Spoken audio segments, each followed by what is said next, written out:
Ini buat teman-teman yang misalkan nggak suka dengan warna mobil yang lagi beredar saat ini. Contoh misalkan Suzuki Fronx nih, itu kan warna yang paling mahalnya SGS itu cuma ada putih, terus Ivory sama Ice Grace Blue untuk yang two tone. Tapi kalau kalian bosan warna gitu-gitu aja pengen warna merah kayak gini, nah di sini gue bakal bahas kenapa bisa jadi warna merah.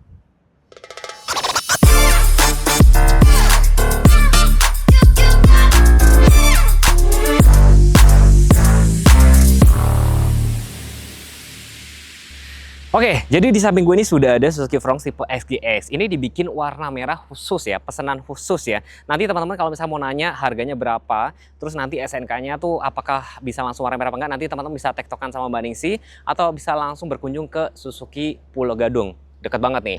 Ini dibikin warna merah, sekilas tuh memang mirip banget sama Mazda ya. Kuncinya tuh seperti ini teman-teman ya. Mungkin gue nggak terlalu banyak bahas atau review mobil ya. Gue cuma pengen mengagumi warnanya aja, warnanya cakep nih. Jadi dibikin two tone, jadi merah. Ini warnanya kayak apa? Sol red. Mereka kalau Mazda nyebutnya sol red Mika ya kalau nggak salah ya. Ini warna merah, terus lampu-lampunya juga semakin cakep. Sekaligus warna merah tuh kalau dipadukan dengan warna hitam tuh jadi bagus loh. Merah hitam gitu loh. Pada saat teman-teman pencet unlock, asalkan dia itu lo apa sensor dari cahayanya ketutup gitu loh kan, dia kayak ngebaca malam, lampunya dia otomatis nyala buat menerangi jalan kita nih. Dan untuk varian SGS ini sudah dilengkapi dengan auto high beam, jadi kalau misalkan lagi dipakai road trip di sana tuh nggak ada mobil, dia otomatis bakalan nyala. Cakep ya. Terus ini mobil pertama dari Suzuki yang dilengkapi dengan fitur ada super lengkap nih. Jadi ada adaptif lane keeping assist, blind spot ya kan, terus ada smart dual brake tuh, sensornya di sebelah situ. Dan looks-nya kayak gini, ini adalah sebenarnya mobil yang bersaing langsung sama WRV sama Toyota Raiser. Kalau kita ngomongin mesinnya ini untuk varian GX sama SGS itu pakai kode K15C. Mesin yang dipakai sama Vitara kan, tenaganya itu sekitar 102, torsinya sekitar 135. Loh, kenapa tenaganya lebih kecil dibandingin sama kayak misalkan yang K15B? Karena memang ini konsennya tuh hybrid teman-teman, biar irit. Ya kan? Air intake-nya juga cukup tinggi. Mungkin salah satu alasan kenapa mobil SUV itu cukup laris manis, cukup tinggi. Jadi kalau kalian lagi berkendara, road trip segala macam lebih tenang. Sudah dapat peredam mesin juga nih. Dan mungkin catatan juga kalau mobil hybrid ini akinya memang cenderung berbeda nih teman-teman. Tapi kalau teman-teman nggak suka mobil hybrid mungkin bisa larinya Fronx-nya yang tipe GL, atau kalau misalkan XL7 lebih larinya ke Zeta. Tapi zaman now sekarang teman-teman nggak perlu khawatir, hybridnya itu juga kan sudah canggih dan segala macam kan. Bahkan dia juga punya garansi baterai sendiri. Halo Suzuki Lovers, baik lagi sama Ningsi, sales konsultan dari Suzuki Pusat Pulau Gadung yang beralamat di Jalan Raya Bekasi KM19, tepatnya di Terminal Pulau Gadung. Nah, kalau tadi Fronx-nya warna merah, ini Fronx-nya warna Ice Grace Blue. Jadi sebenarnya bisa banget diubah ke berbagai warna sesuai dengan yang Bapak Ibu mau ganti warna. Kalau untuk harganya nanti bisa kontak Ningsi, bisa banget dapetin harga spesial ya. Mau yang luas, lapang, dan ganteng, XL7 jawabannya. On road-nya mulai dari 270-an aja, DP-nya mulai dari 10%, angsuran mulai dari 4-5 jutaan aja. Ada juga promo, bunga ringan, DP ringan, terus juga tenor bisa sampai 7 tahun. Apalagi kalau misalnya Bapak Ibu mau trade-in, bisa banget dapetin cashback tambahan dari Ningsi. Jadi kalau Bapak Ibu mau klaim asuransi, garansi, test drive, dan pembelian mobil baru, bisa banget hubungi Ningsi di 0877 6905 0247. Suzuki Pulau Gadung ya. Terima kasih. Salah satu alasan yang bikin mobil ini laris manis kenapa menurut gue adalah pertama mungkin karena Baleno sudah nggak ada lagi. Terus orang tuh masih butuh SUV compact kayak gini loh buat harian. Apalagi mobil ini dimensinya tuh 3,9, nggak sampai 4 meter. Wheelbase-nya 2,5. Terus radius putarnya tuh 4,8. Pokoknya tuh setirnya itu diatur sedemikian rupa sehingga hanya membutuhkan radius yang kecil untuk muter balik. Jadi mobil ini gesit, tenaganya cukup panci banget gitu loh.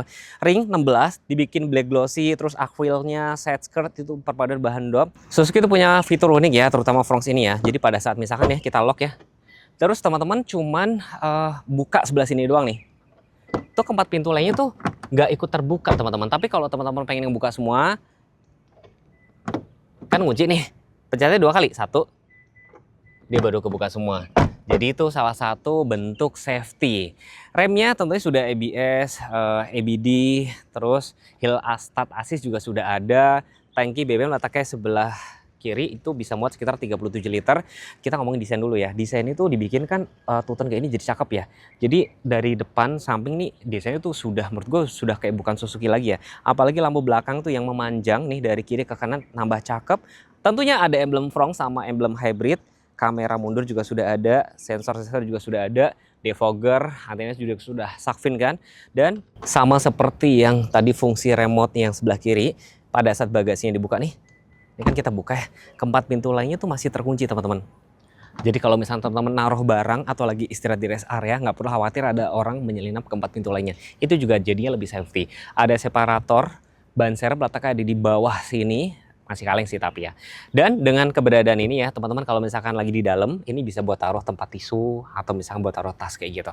Dan pada saat mobilnya ditutup dia nanti otomatis langsung ngunci. Dengar mobil ini konsumsi kemarin gue pernah baca 1:30 atau berapa gitu ya. Mungkin dengan catatan itu nggak pakai AC dan segala macam ya, disclaimer ya. Tapi menurut gue ya kalau mobil ini bisa ketemu 1:20-an aja itu sudah cukup bagus banget. Yang paling penting teman-teman kalau misalnya beli mobil wajib banget untuk datang lihat unit dan test drive. Terus atur nih posisi duduknya nyaman apa enggak. Jadi di sini tuh berasa kalian tuh nyetir sedan tapi suspensinya itu suspensi SUV gitu loh. Jujur ini menurut gue lebih kaku atau lebih stiff gitu dibandingin sama SL7. Tapi itu yang ngebikin pada saat kalian buat bermanuver, buat nikung ini lebih stabil gitu loh. Setirnya tentunya sudah tilt teleskopik ya kan. Di sini banyak tombol ya, adaptive cruise control, lane keeping assist, tombol bluetooth, tombol banyak banget, lampunya sudah otomatis. Di sebelah kanan sini banyak banget, ada head up display. Terus ada juga matiin traction control, matiin yang smart dual brake, matiin traction control lagi. Terus ada lagi, gue ulang lagi ya. Ada kamera 360, matiin park sensor, matiin idling stop, manual leveling, banyak banget. Terus MID-nya itu perpaduan dengan jarum-jarum sama digital. AC sudah cukup lengkap, defogger depan, defogger belakang. AC-nya semburannya atas bawah. Di sini ada tempat cup holder, wireless charger, matic-nya PRND, mode manual atau mode Tiptronic karena pedal shiftnya letaknya sebelah sini. Head unit tentunya sudah bisa Apple CarPlay, Android Auto. Tapi setahu gue kayak masih pakai, gue lupa ya pakai kabel atau pakai wireless ya. Tapi nanti teman-teman mendingan tanya sama Mbak Ningsi deh. Dan di sini konsolnya ada bisa ditarik tuh maju mundur. Rem tangan masih tarik manual, tapi gue nggak bisa bilang ini jadi kekurangan ya. Spion dalam itu masih DNF biasa, sun visor-nya yang ada kaca cuma sebelah kiri. Tapi paling menarik, mobil ini nuansanya anak muda tuh dapat banget ya.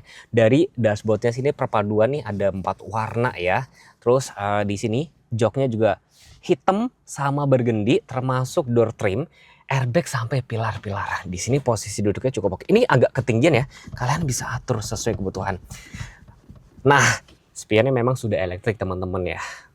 Retractable juga sudah, cuman palingan menurut gua adalah dia belum dilengkapi dengan speed sync auto lock, cuman kebantu dengan fitur yang kebuka hanya pintu smart entry doang sih. Itu aja. Baris kedua, joknya itu dilengkapi dengan ISOFIX, headrest ada 3, ada ventilasi 2 juga, ada port USB dan Type-C, dan dengan wheelbase 2,5 menurut gue sudah cukup nyaman. Kalian juga nggak bakal merasa sepi. Tapi lagi-lagi ya, orang yang beli Fronx sih gue rasa adalah tipikal orang yang suka nyetir sendiri.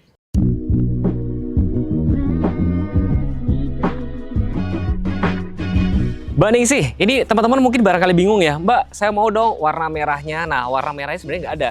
Warna untuk Tucson nih, untuk Fronx yang ICE itu sebenarnya kan cuma ada putih, ivory sama ice grace blue yang biru. Ini kenapa bisa ada warna merah itu, ceritain mungkin kenapa?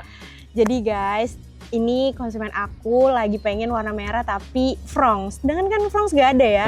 Jadi kita repaint guys. Dan untuk price-nya kita bisa banget nanti nego-nego sama Ningsi. Under 20 juta mas. Gitu. Oke, terus masalah SNK nanti gimana?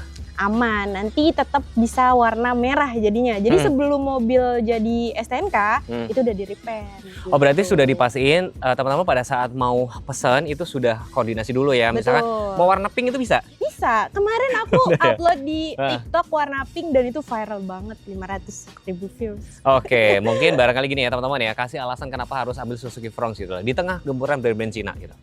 Ya karena sekali lagi Suzuki after salesnya itu udah pasti terjamin, servis segala macam tuh udah mantep banget gitu. Dan ini adalah mobil yang pertama satu-satunya saat ini ya yang dilengkapi dengan fitur safety sense yang cukup lengkap ya. Tadi kan sudah gue spill kan. Dan mungkin teman-teman yang sudah pakai Fronx boleh sharing-sharing di kolom komentar nih pengalamannya bagaimana, apakah beneran irit apa enggak kayak gitu ya. Tapi kalau misalkan buat teman-teman yang masih bingung harus apa nih Mbak? Harus test drive sama Ningsih di 0877 6905 0247. Ningsih di Suzuki Pusat Pulau Gadung ya. Yes, jangan lupa subscribe channel ini, jangan lupa follow Instagram kami berdua. Terima kasih sudah nonton dan kalau misalkan next pengen ada ide konten apa tinggal komen aja ya. Bye-bye.